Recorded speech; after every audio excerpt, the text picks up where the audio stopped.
Hello, my fellow aviators and my beloved mechanics. Thank you for joining me today for a video about, flying in Mexico.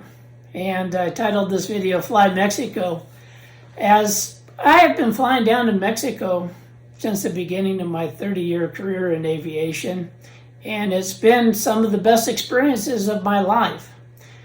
So what I'd like to offer is for young pilots that would like to learn how to fly across the border and do border crossings, how to do their EAFIS, how to make sure their manifests are done correctly, and how to do border crossings.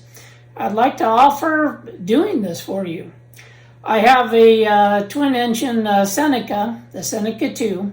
So it's a 6-seater turbocharged over 400 horsepower aircraft, and with this I can do your high performance and your retractable gear training, and of course, with me being a flight instructor all this time, counts for your ratings. And I'd like to just go over some of the wonderful places that we could go down to Mexico and see. One of my all-time favorites is going down to San Carlos, Mexico. Now, San Carlos, Mexico, we actually land in Guaymas. The code for this airport is MMGM, and it's an airport of entry, so we can clear Mexican customs down there.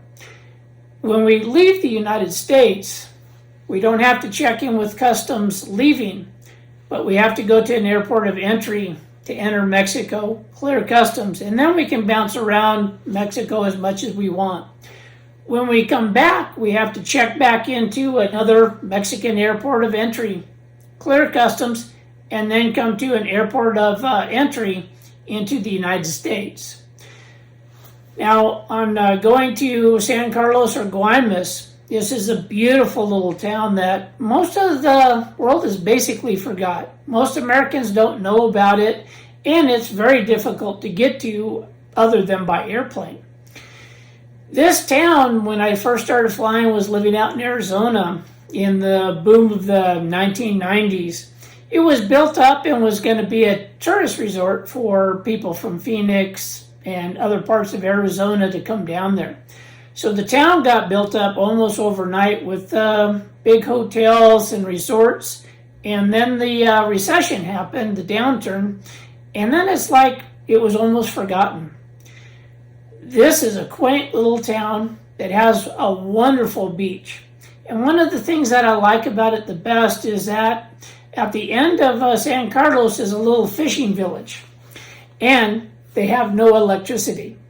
So everything that you get to eat there at the restaurant has been caught that day or the day before, and it's only kept in ice coolers, so everything is fresh. One of the best experiences I had at this restaurant was ordering langosta, and this is lobster down in Mexico. And I remember I was down there with my first officer, and we ordered lobster for dinner. And I said dos, and the waiter just shook his head and said, no, nada, nope. And I found out why. Now, the lobster cost $50 US, which down in Mexico is quite a bit of money. However, the lobster that they brought us was this long. It couldn't even fit on the plate. It was over the plate and cut in half. And I ate half. My first officer ate half of it. And gosh, we were full. That's how much just one lobster was down there.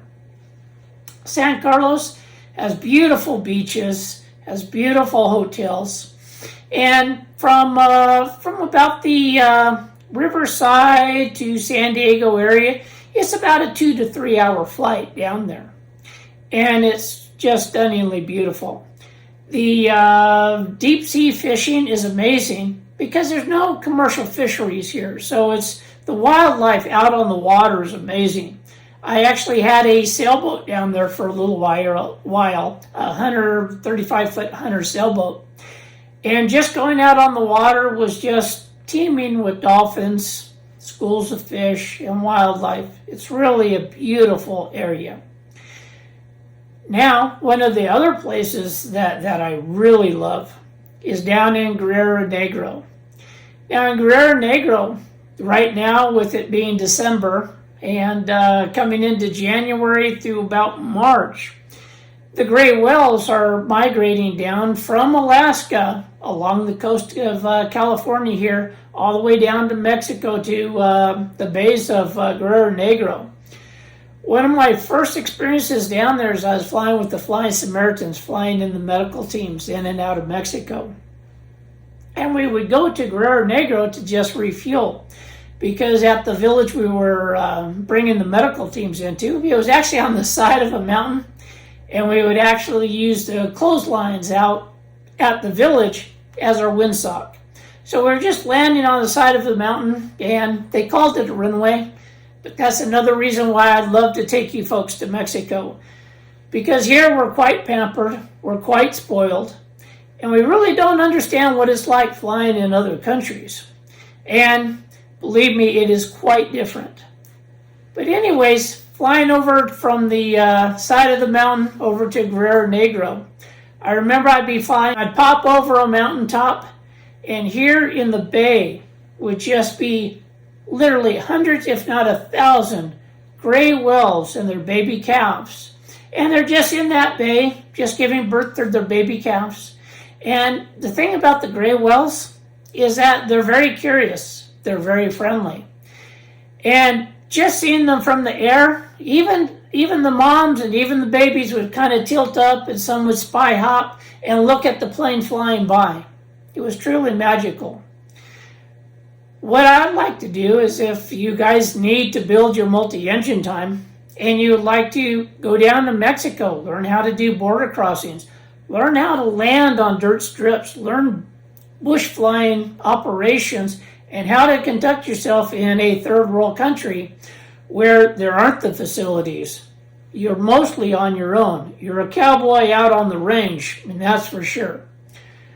But we could go down there, and then we could get on the little fishing boats that they have there. And it's really quite neat, because when you go out on these little pangas, these little fishing boats, the baby whales actually come up to you and you can actually pet them. So what I'd like to offer is that if you'd like to do any multi-engine training with me, I charge $500 an hour wet for my Seneca 2, and that's because it's a 6-seater, turbocharged, and we can actually go places, not like most of the trainers that you see at these other flight schools where you're restricted to just staying near the airport. So any place that you want to go, we can go. One thing is that you have to have your pilot license, you have to have your medical, and if you happen to be a foreign student here, you need to already have your multi-engine rating so that we're in compliance with Transportation Security Administration or TSA rules. But I'd love to have you along. I'd love to teach you multi-engine operations, bush flying, and border crossing techniques. So if this is something that interests you, when we travel, there's no minimums that we have to do. It's just $500 an hour for the airplane wet.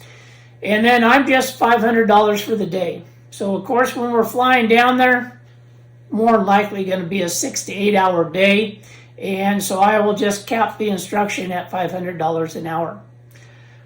The hotels down there are pretty inexpensive, between $50 to $100. The food is very inexpensive, and some of the best times that you can have down there can be had. One of the other places that we can go to is Mulegé.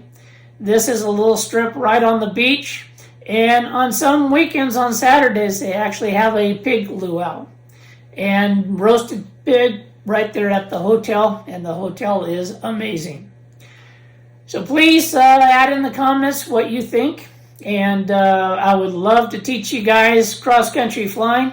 I don't think I can do multi-engine ratings in the Seneca 2. It's really not the best airplane for doing your rating. Usually at the flight schools, we'll have a DA-42 or a Beechcraft Duchess, which is more suited for doing the training. My plane is more suited to cross-country instruction, and I would like to do the advanced instruction with you, how to go places. So I hope you find this video interesting, and I look forward to hearing from you guys. And once again, Merry Christmas. God bless. Keep flying, Speed. Peace.